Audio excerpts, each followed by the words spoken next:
Hello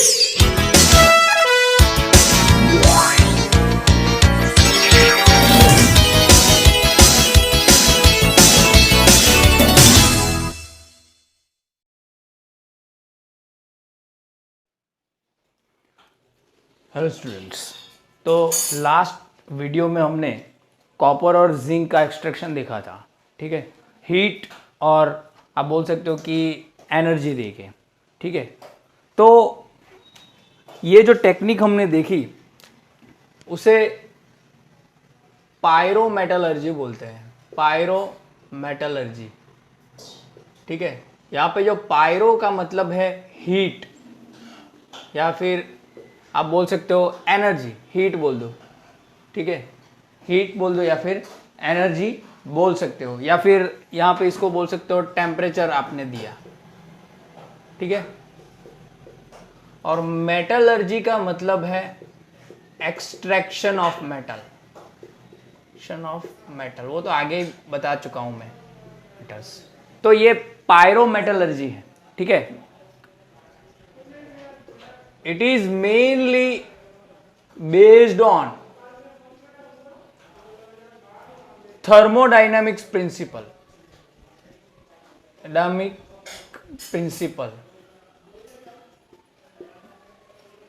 वो thermodynamic principal पे based होता है। ठीक है, इतना समझ में आया। जो अभी तक हमने जो किया, ठीक है, वो हीट देके किया हमने। आप देख सकते हो रिवर बैटरी फर्नेस देख सकते हो, रोस्टिंग, कैल्सिनेशन, वो सब भी जो हमने किया है वो हीट और टेम्परेचर के बेस पे था। ठीक है, तो अब क्या देखने वाले हैं? तो अब जो हम देखने वाले हैं वो है इलेक्ट्रोकेमिकल प्रोसेस ऑफ मेटलर्जी, या फॉर मेटलर्जी बोल दो। फॉर मेटलर्जी मतलब कि अब मेटलर्जी में इलेक्ट्रोकेमिकल प्रोसेस हम यूज करेंगे। ठीक है, तो ये सिंपल हमें मालूम है, इसमें इलेक्ट्रोकेमिकल नाम आ रहा है, मतलब कि इलेक्ट्रोकेमिस्ट्री से जुड़ा ही होगा। तो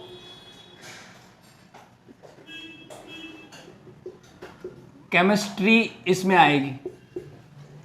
ठीक है, उसमें हमने दो टाइप के सेल पढ़े थे। कौन कौन से थे? दो टाइप के। फर्स्ट था इलेक्ट्रोकेमिकल सेल, सेकंड था इलेक्ट्रोलिटिक सेल। ठीक है, उस टॉपिक में भी जो हमने छोड़ा हुआ था सेल वाला, वो के ज़्यादा नहीं है, वो थियोरेटिकली पार्ट। ठीक है, तो वो अगर बहुत ज़्यादा इंपॉर्टेंट नहीं है, अगर होगा तो टाइम मिलेगा तो कर देंगे। इलेक्ट्रोकेमिकल सेल जो है वो क्या करता है? वो स्पोटेनियस प्रोसेस देता है। स्पोटेनियस प्रोसेस है। ठीक है, स्पोटेनियस प्रोसेस देता है। और ये जो है वो नॉन स्पोटेनियस प्रोसेस देता है। मतलब कि स्पोटेनियस प्रोसेस मतलब कि अपने आप होगी। ठीक है, अपने आप होगी, और इसको अपने आप नहीं होगी, इसको हमें देनी पड़ेगी एनर्जी। ठीक है, तो इसमें क्या होगा? स्पोटेनियस प्रोसेस अपने आप हो रही है, मतलब कि केमिकल एनर्जी का कन्वर्जन हो रहा है। किसमें? इलेक्ट्रिकल एनर्जी में। हमको ये इलेक्ट्रिकल एनर्जी दे रही है as a product. Electrochemical cell chemical energy का इलेक्ट्रिकल एनर्जी में कन्वर्जन हो रहा है, और ये इसको हमें इलेक्ट्रिकल एनर्जी देनी पड़ेगी। इलेक्ट्रिकल एनर्जी हम इसको देंगे तब जाके वो क्या करेगी? केमिकल प्रोसेस करेगी, मतलब कि केमिकल एनर्जी में कन्वर्जन होगा उसका। ठीक है, मतलब कि केमिकल प्रोसेस स्टार्ट करने के लिए इसको हमें इलेक्ट्रिकल एनर्जी देनी पड़ेगी, तब क्या होगा? केमिकल प्रोसेस स्टार्ट होगी। ठीक है, तब जाके कोई प्रोसेस केमिकल होगी वो स्टार्ट होगी। तो इसमें हमें किसकी ज़रूरत है? तो इसकी तो ज़रूरत नहीं है, क्योंकि इलेक्ट्रिकल एनर्जी हमें प्रोड्यूस नहीं करनी, हमें केमिकल प्रोसेस को आगे बढ़ाना है। ठीक है, तो हमें ये सेल की ज़रूरत है।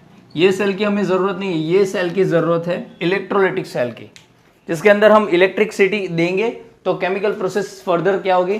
प्रोसेस होगी, और हमें मेटल एक्सट्रैक्ट करके हमको मिलेगा। इतना क्लियर हो गया? समझ में आया? अब स्पोटेनियस प्रोसेस मतलब कि इसको अगर आगे बढ़ाना है तो हमको मालूम है कि डेल्टा जी की वैल्यू क्या होनी चाहिए? We need delta G value negative. ठीक है, so further process we need delta G value negative, हमको नेगेटिव वैल्यू चाहिए। ठीक है, इतना क्लियर हो गया, समझ में आ गया, इतना इतना तो क्लियर होना ही चाहिए। ठीक है, कंप्लीट रिएक्शन करने के लिए हमको क्या चाहिए, एनर्जी क्या चाहिए, sorry delta G gives free energy कैसी चाहिए, नेगेटिव चाहिए। ठीक है, अब डेल्टा जी का जो इक्वेशन है वो आपको मालूम है, delta G is equal to minus n F E nought, ये हमने देखा हुआ है इलेक्ट्रोकेमिकल में, इलेक्ट्रोकेमिस्ट्री में देखा हुआ है। एन एफ ई नॉट जो है वो इक्वेशन देखा हुआ, जहां पे एन जो है क्या है, नंबर ऑफ इलेक्ट्रॉन्स पार्टिसिपेटिंग, इसके अंदर कितने इलेक्ट्रॉन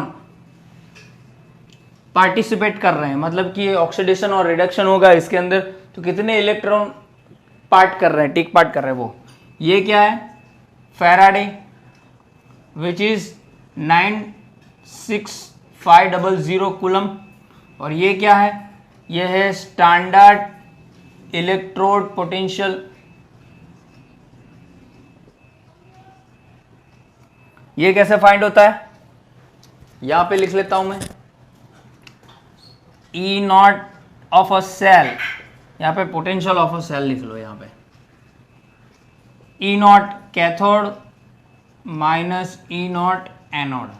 ठीक है, ये तो मालूम है, ये तो पढ़ा हुआ है, ये तो याद है। ठीक है, इतना समझ में आया, ओके। अब यहाँ पे थोड़ा लिख लेता हूँ, उसके बाद रब कर दूंगा। अब डेल्टा जी की वैल्यू हमको क्या चाहिए, नेगेटिव चाहिए, we need delta G value negative.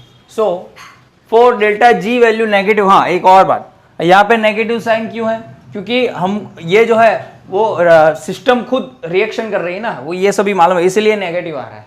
ठीक है, तो ये जो वैल्यू है हमको नेगेटिव चाहिए, और नेगेटिव वैल्यू के लिए अगर ये भी नेगेटिव होगा तो नेगेटिव नेगेटिव क्या हो जाएगा, प्लस हो जाएगा, इसलिए ई नॉट की वैल्यू क्या होनी चाहिए, पॉजिटिव होनी चाहिए। ये तो सेम ही होगा, इसमें भी कोई चेंज नहीं आएगा, फैराडे में इसमें भी कोई नेगेटिव वैल्यू आने वाली नहीं है, इसमें ही चेंज होगा।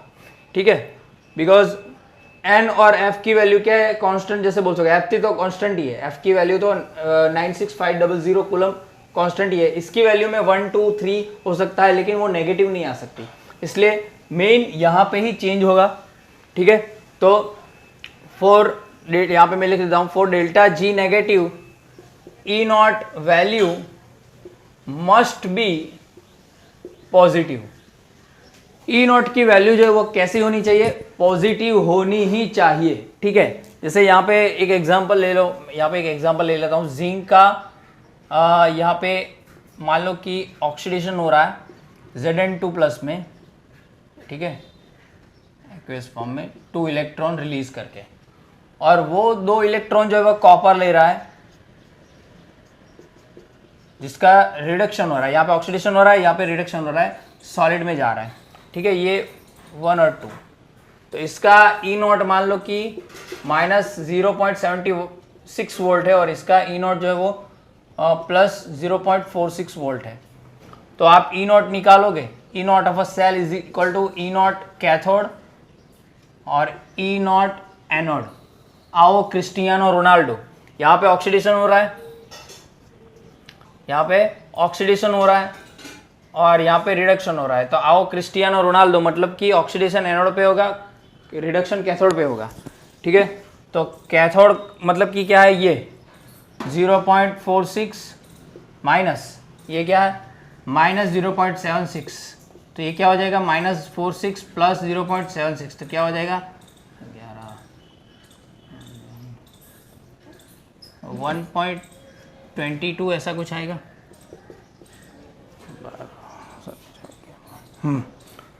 ये जो है वो क्या आएगा, ई सेल का वैल्यू, ई सेल की वैल्यू आएगी। ठीक है, तो यहाँ पे मैं थोड़ा लिख लेता हूँ, तो डेल्टा जी की वैल्यू क्या आएगी, गिब्स फ्री एनर्जी की minus n F E not of a cell, n minus n मतलब कि 2 इलेक्ट्रॉन टेक पार्ट कर रहे हैं, तो मतलब कि 2 ही लिखना है, जितने इलेक्ट्रॉन होंगे वो कहीं माइनस में नहीं आएगा, ये तो माइनस आगे है ही, तो 2 इंटू एफ, मतलब कि यहाँ पे एफ ही ले लेते हैं, मल्टीप्लीकेशन करना नहीं हमको ज़्यादा, 1.22।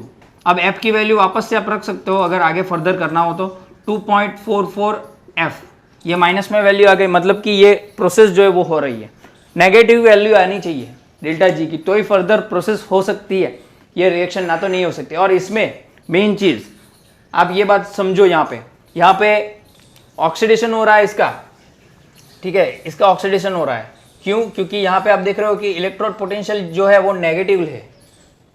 क्या है? नेगेटिव है इसके कंपेयर में।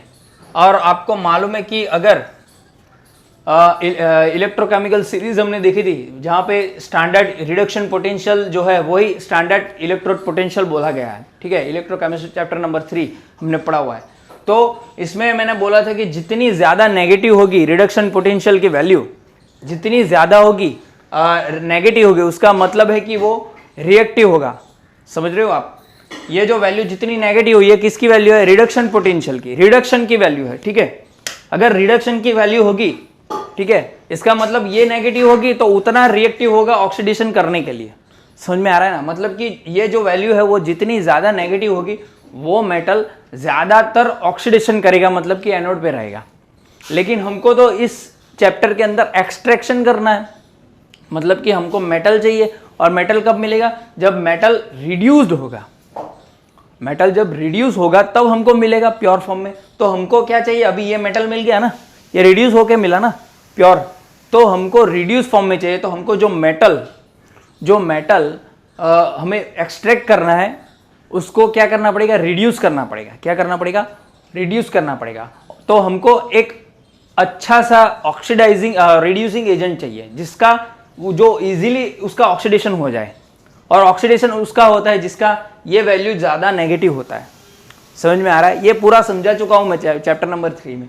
ये वैल्यू जितनी नेगेटिव होगी वो एक अच्छा रिड्यूसिंग एजेंट है, हम बोल सकते हैं। क्योंकि वो रिड्यूसिंग एजेंट का क्या हो रहा है, क्या होता है? ऑक्सीडेशन होता है ना। वो खुद ऑक्सीडेशन करेगा तो सामने वाला क्या हो जाएगा? रिड्यूस हो जाएगा। समझ में आ रहा है ना? इतना क्लियर हो गया? ओके, तो ये नोट डाउन करो, फिर आगे जाते हैं।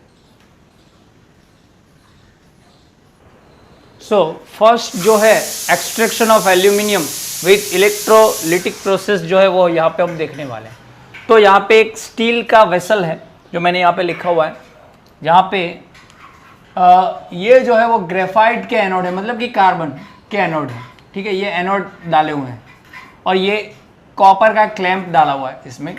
और ये जो है वो as a cathode anode use होते हैं। ये सॉरी, यहाँ पे मैंने अलग ले लिया, यहाँ पे कैथोड होगा, ठीक है, यहाँ पे कैथोड होगा। ओके, फिर क्या होगा? यहाँ से हम पॉजिटिव दे देंगे और यहाँ पे हम नेगेटिव बैटरी से कनेक्ट कर देंगे, ठीक है। अब क्या होगा? पहले हमको क्या करना पड़ेगा? इसके अंदर एल्यूमिनियम और क्रायोलाइट का मिक्सचर डालना पड़ेगा, Al2O3 प्लस Na3AlF6, या फिर आप फ्लोस्पार का भी मिक्सचर डाल सकते हो, ठीक है। अब क्वेश्चन आपको आना चाहिए कि क्यों हम Al2O3 और Na3AlF6 का मिक्सचर डालते हैं? Because aluminium has very high melting point, बहुत ही ज़्यादा मेल्टिंग पॉइंट हाई होता है, ठीक है। और उसके मोल्टन स्टेट में वो इलेक्ट्रिसिटी ज़्यादा कंडक्ट नहीं कर सकता। So here we add cryolite और fluorspar to increase the conductivity of electricity, क्योंकि ये जो है वो इलेक्ट्रोलिटिक सेल है तो इलेक्ट्रिसिटी तो कंडक्ट होनी ही चाहिए, ठीक है, इस मोल्टन स्टेट के अंदर एल्यूमिनियम के। इसीलिए हमको इलेक्ट्रिसिटी ज़्यादा करने के लिए ये डालना पड़ेगा and decrease the melting point of aluminium. अब एल्यूमिनियम का जो मेल्टिंग पॉइंट है वो क्यों डिक्रीज करना पड़ेगा? अब सीधी सी बात है, जब आप इलेक्ट्रिसिटी सप्लाई करोगे इसके अंदर तो एल्यूमिनियम क्या होगा? मेल्ट होगा। लेकिन एल्यूमिनियम का जो मेल्टिंग पॉइंट है बहुत ही हाई होता है, तो उसको अचीव करने के लिए बहुत ही ज़्यादा वोल्टेज देना पड़ेगा। ठीक है, जितना ज़्यादा वोल्टेज होगा उतनी ही आप बोल सकते हो कि उसकी जो वैल्यू है, कॉस्ट है, वो ज़्यादा बढ़ेगी इससे। ठीक है, इसमें हीट लाने के लिए आपको ज़्यादा वोल्टेज की इलेक्ट्रिसिटी देनी पड़ेगी, और ज़्यादा इलेक्ट्रिसिटी होगा तो ज़्यादा कॉस्टली हो जाएगा। तो इसी वजह से इसको डालेंगे तो मेल्टिंग पॉइंट जो है वो कितना हो जाता है, अराउंड 1173 केल्विन हो जाता है, और वो इजीली अचीव हो सकता है। तो इसीलिए इसको डालना पड़ता है हमको। ठीक है, तो ये क्या होगा, मेनली एल्यूमिनियम को क्या करेगा, मोल्ट स्टेट में कन्वर्ट कर देगा। ठीक है, तो ओवरऑल रिएक्शन यहाँ पे लिख लेता हूँ मैं। ओवरऑल रिएक्शन यहाँ पे क्या होगा, सेल के अंदर ओवरऑल रिएक्शन होगी Al2O3, और कौन करेगा, कार्बन इसका क्या करेगा, रिडक्शन करेगा, क्योंकि यहाँ पे हमने सभी में कार्बन डाला हुआ है। ग्रेफाइट ले लो या फिर यहाँ पे ले लो कार्बन लाइनिंग कैथोड ले लो। ठीक है, तो यहाँ पे Al हमको मिलेगा, यहाँ पे 2 डाल देते हैं तो 4 Al मिलेगा। ठीक है, लेकिन यहाँ पे जो एल्यूमिनियम मिलेगा वो सॉलिड स्टेट में नहीं मिलेगा, वो किस में मिलेगा, लिक्विड में, मतलब कि मोल्टन स्टेट में मिलेगा, या मोल्टन स्टेट लिख सकते हो यहाँ पे, मोल्टन स्टेट। वापस क्या बच गया, यहाँ पे कार्बन है ना, और 6 ना, तो 3 डाल दो। ठीक है, तो ये कार्बन डाइऑक्साइड निकल जाएगा। ठीक है, तो ये ओवरऑल रिएक्शन होगी, ये क्या होगी, ओवरऑल रिएक्शन होगी। ठीक है, ये ओवरऑल रिएक्शन होगी। तो अब कैथोड और एनोड पे क्या होता है वो देख लेते हैं पहले। तो पहले हम क्या करते हैं, एनोड की बात कर लेते हैं। एनोड पे क्या होता है, तो पहले एनोड पे क्या होगा, ये एल्यूमिनियम जो है वो मेल्ट हो जाएगा, तो ये ऑक्सीजन रिलीज होगा। ठीक है, तो कार्बन क्या करेगा, उस ऑक्सीजन के साथ रिएक्ट कर लेगा, और ऑक्सीजन क्या करेगा, 2 इलेक्ट्रॉन लूज करके, अपने 2 इलेक्ट्रॉन लूज करके किसमें कन्वर्ट हो जाएगा, कार्बन मोनोऑक्साइड में। ठीक है, 2 इलेक्ट्रॉन उसने क्या कर दिए, लूज कर दिए। ओके, यहाँ पे ऑक्सीडेशन हो रहा है, देखो यहाँ पे इससे सीधे 2 इलेक्ट्रॉन लूज करके क्या हो रहा है, ऑक्सीडेशन हो रहा है इसका। ठीक है, 2 इलेक्ट्रॉन उसने लूज कर दिए। या फिर ऐसा भी हो सकता है 2O2। ठीक है, तो 4 हो जाएंगे ना, 2O, 2 ऑक्सीजन, 2 माइनस, मतलब कि यहाँ पे 2 × 2 -4 हो गया, तो 4 इलेक्ट्रॉन लूज करके क्या बन जाएगा, CO2 बन जाएगा। यहाँ पे 1 के 2 माइनस, तो 2 के क्या हो जाएंगे, 4 इलेक्ट्रॉन, तो ये इलेक्ट्रॉन क्या हो गए, निकाल दिए उसने, मतलब कि यहाँ पे ऑक्सीडेशन हो गया, इसका क्या हो गया, यहाँ पे ऑक्सीडेशन हो गया। एनोड पे ऑक्सीडेशन ही होता है। तो कैथोड पे क्या होगा, जो इलेक्ट्रॉन लूज किए, ठीक है, this electrons are accepted by Al3+। 3 electron क्या करेगा, एल्यूमिनियम एक्सेप्ट करके क्या बना एल्यूमिनियम मोल्टन स्टेट बनेगा। ठीक है, ये लिक्विड फॉर्म में बोल दिया हो, या फिर यहाँ पे मैंने बोला मोल्टन स्टेट लिख लो। ये 3 इलेक्ट्रॉन इसमें से ले लेके एल्यूमिनियम क्या बन जाएगा, ये अभी क्या हो गया, ये ब्रेक डाउन हो गया ना, इसको ब्रेक डाउन कर दिया, मेल्ट हो गया, तो ये ऑक्सीजन कार्बन के साथ रिएक्ट करेगा, और कार्बन का क्या हो जाएगा, ऑक्सीडेशन हो जाएगा, कार्बन उसको रिड्यूस कर देगा। कार्बन क्या करता है, सामने वाले को रिड्यूस करता है। ठीक है, तो ये कार्बन रिड्यूस हो गया, क्योंकि आपको मालूम है कार्बन और ऑक्सीजन से कार्बन मोनोऑक्साइड बना लो, या कार्बन से ऑक्सीजन से कार्बन डाइऑक्साइड बना लो, उसकी जो डेल्टा जी है वो बहुत ही हाई होती है। एलिंगम डायग्राम को आप देखना, ऊपर बहुत ही हाई होती है उसकी डेल्टा जी। ठीक है, आप ऊपर जाओगे तो बहुत सारे डेल्टा जी आपको मिलेगी, तो डेल्टा जी बहुत ही हाई होती है, तो इजीली ऑक्सीजन को क्या कर देगा, रिड्यूस कर देगा। ठीक है, इतना क्लियर हो गया, समझ में आ गया। ओके, तो अब यहाँ पे ये हो गया, तो एल्यूमिनियम क्या होगा, एल्यूमिनियम मोल्टन स्टेट में है, तो यहाँ पे एल्यूमिनियम जो है वो मोल्टन स्टेट में आ जाएगा, क्योंकि वो हैवी है। ये जो है ग्रेफाइट के जो हमने एनोड ये लिए हैं इलेक्ट्रोड, वो तो बहुत ही हल्के होते हैं, लेकिन ये जो है वो बहुत ही क्या होता है, बहुत ही हैवी होता है। मेटल जो मेल्टिंग स्टेट में होता है वो हैवी होता है, तो वो नीचे आ जाएगा, और यहाँ से निकल के हम ले सकते हैं इसको। ठीक है, यहाँ से हम ले सकते हैं। ओके, और जो एल्यूमिनियम हमको मिलेगा, एल्यूमिनियम ऑब्टेन्ड वो अराउंड 99.95% का होगा प्योरिटी। कितनी होगी? 99.95% की प्योरिटी होगी। ओके, इतना क्लियर हो गया, समझ में आ गया? ओके क्लियर, चलो इतना क्लियर हो गया। उसके बाद एक कॉपर का बाकी है, वो अगले वीडियो में डाल देंगे, ठीक है। तो इस वीडियो के लिए इतना ही। ओके, इतना नोट कर लीजिएगा।